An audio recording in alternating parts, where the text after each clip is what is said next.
గం గణపతయే నమః. హరిః ఓం.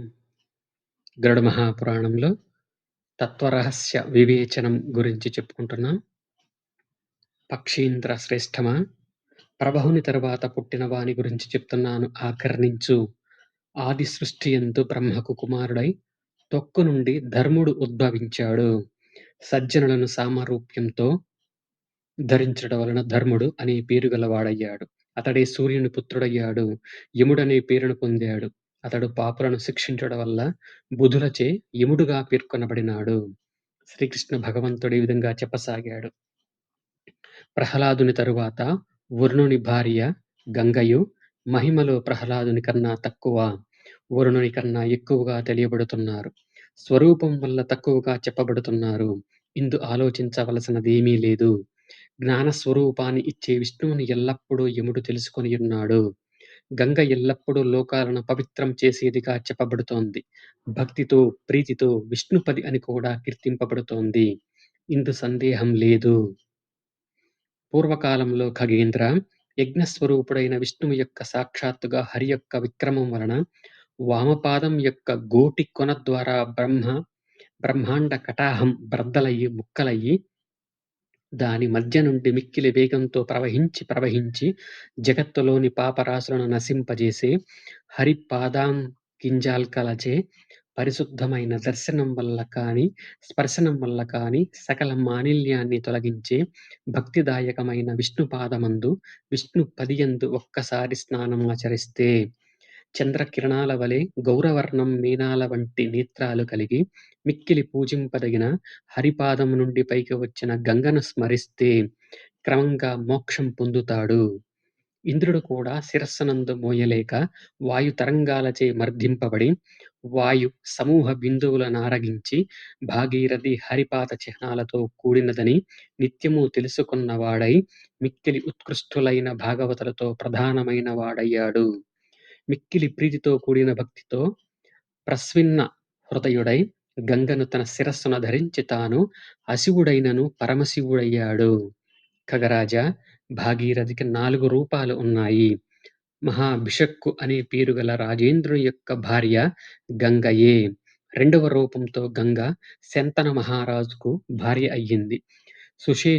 సుషేణుని భార్య అయిన సుషేణ అనే పేరు గల వానరకాంత గంగగా స్మరింపబడుతోంది. మండూకుని భార్య అయిన మండూకిని కూడా ఆ గంగగానే పేర్కొనబడింది. ఈ విధంగా గంగ 4 రూపాలు కలిగి ఉన్నట్లు కీర్తింపబడింది. ఆదిత్యుని వలన గంగ నుండి పర్జన్యుడు ఏర్పడినాడు. గొప్ప వైరాగ్యాన్ని మిక్కిల వర్షించువాడుగా పర్జన్యుడు అనే పేరును పొందాడు. పంచేంద్రియాల నుండి పంచ విషయాలను బాణాన్ని విడిచి వేరుపరచి క్రమంగా 6 గర్వాలను దగ్ధం చేసి తన బాణాన్ని తన హృదయంపై గురిపెట్టి ఎల్లప్పుడూ వైరాగ్యం కోసం సేవనం చెయ్యాలి. కాని విషంపై భక్తి, ప్రీతి కలిగి ఉండరాదు. ఎల్లప్పుడూ లింగాన్ని పుష్టిగా ఉంచే పని చెయ్యరాదు. కాని ఎప్పుడు దానిని దేహయాత్రకై పుష్టిగానే ఉంచాలి. ఎల్లప్పుడూ యోనియందు ఆసక్తి చూపే పని చెయ్యరాదు. యోనియందు ఆసక్తి విడిచిపెడితే అసంగత్వం వల్ల ముక్తిని పొందుతాడు. పక్షి శ్రేష్ఠుడా, ఈ విధంగా నిత్యము వైరాగ్యం కలుగజేస్తాడు. అందువల్ల పర్జన్యుడు అంతకుడే. ఇంతకు శరభుడనే మహాత్ముడు మన లోపలే ఉన్నాడు. అతడే పర్జన్యుడు. పక్షీంద్ర, ఎవని శరీరమందు ఎల్లప్పుడూ కేశాలు ప్రకాశించి ఉంటాయో అతడు శరభుడనే పేరుగల పయోతుడు పయస్సు అయ్యాడు. అందువల్ల యముని భార్య అయిన శ్యామల ఎల్లప్పుడూ కలికి ప్రియమైన భార్య. చక్కగా ఆలోచించి మానసిక క్రియ చేస్తుంది కాబట్టి ఆమెకు శ్యామల అని పేరు. ఇక మాలిన్యాన్ని గురించి చెబుతున్నాను. హరిభక్తికి విరోధి అయిన వాడు లోహపాత్రలో అతని సన్నిధానంలో సంధికాలంలో కాలిన బట్టను ఉంచాలి. అది ఎల్లప్పుడూ వైష్ణవులచే విడిచిపెట్టదగింది. ఖగరాజా, శత్రువుల దుఃఖానికి ఇతరుల చికిత్స చేయాలి. అది ఎల్లప్పుడూ హరిభక్తులచే విడిచిపెట్టదగింది. పరాయచిత్త క్రియ. హరిభక్తి విహీనులైన వారు ఉన్నతులు కారు. ఎప్పుడూ వారితో సాంగత్యం చెయ్యదగింది కాదు. పాతకాలం వాటితో సంబంధం ఉన్న వాటిని విసర్జించాలి. పాతకాలం నాటి తాళాన్ని, పచ్చని ఖనిజం, పాతదైన వస్త్రాన్ని, మిక్కిలి చిరిగిపోయిన బొంత, లేడి చర్మం, మేకల జీర్ణ యజ్ఞోపవీతం, సాలెగూళ్లచే చాందినిగా ప్రియంగా కప్పబడింది, పనికి రాని చివికిపోయిన సమిధలు, దర్భలు, వీటితో నిండి జుగుప్స కలిగించే ఇల్లు కలికి ప్రియమైనది. ఇటువంటిదంతా కలిభార్యకు ప్రియమైనది. శాంగపాణి అయిన హరికి ఎప్పుడూ కూడా ఇష్టమైనది కాదు. కాంస్యపాత్రలయందు యవధాన్యపు మొక్కల అన్నం, తాండ్రముద్ద, అనుగాకునందు వెల్లుల్లి, పులిసిన మజ్జిగ, రసహీన పదార్థం, మిక్కిలి కారం, ఎక్కువ వేడి ఇవన్నీ కలిభార్యకు ప్రియమైనవి. పులిసిన మజ్జిగ, రసహీన పదార్థం, మిక్కిలి కారం, ఎక్కువ వేడి ఇవన్నీ కలిభార్యకు ప్రియమైనవి. మిక్కిలి చెడ్డదైన ముఖం కలిగి, పెద్దవారి పూజ్యుల యొక్క పుట్టిన వారిని, సత్పురుషులను నిందించే తన సంతానాన్ని సహిస్తుంది.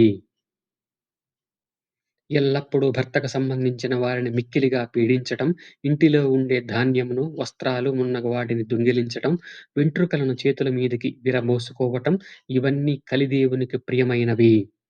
ఇటువంటిదంతా కలిభార్యకు ప్రియమైన దానిదంతా మిక్కిలి నిర్మలంగా ఎప్పుడూ చేస్తుంది.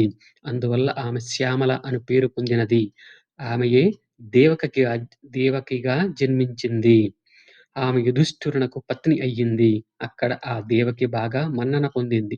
చంద్రుని భార్య రోహిణిగా ఈమె అశ్వని మున్నగు వారికన్నా ఎల్లప్పుడూ అధికురాలుగా ఉండేది. రోహిణి ఒకానొక మణి ధరించి యోగ్యమైన స్థానాన్ని అధిరోహించింది. కావున రోహిణి అనే పేరుతో ప్రసిద్ధురాలయ్యింది.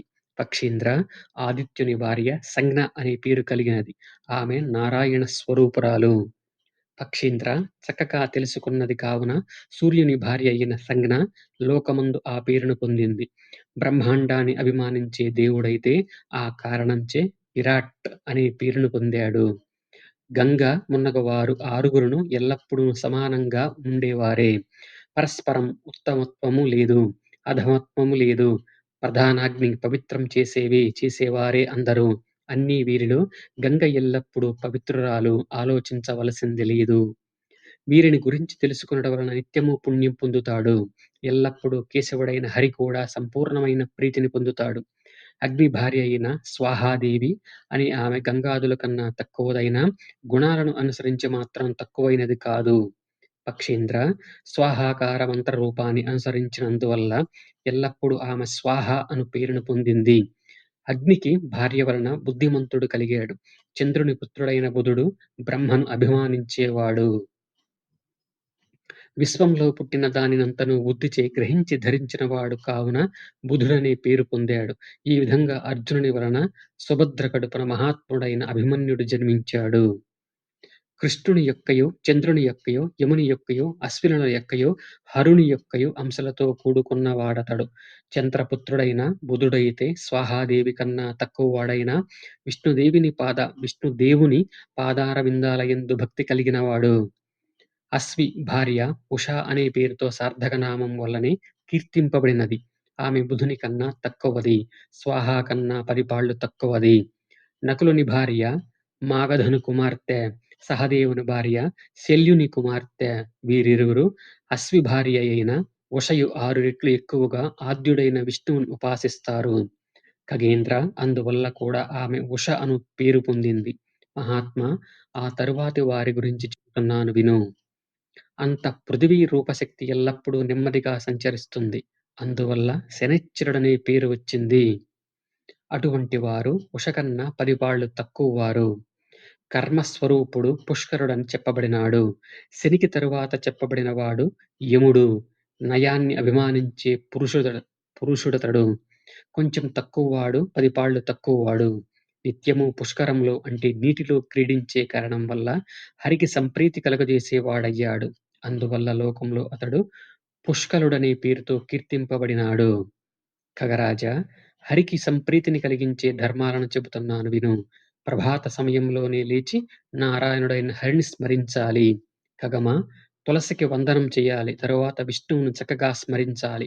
మలమూత్ర విసర్జన కాలంలో అపానానికి ఆత్మ అయిన కేశవుని భావించాలి.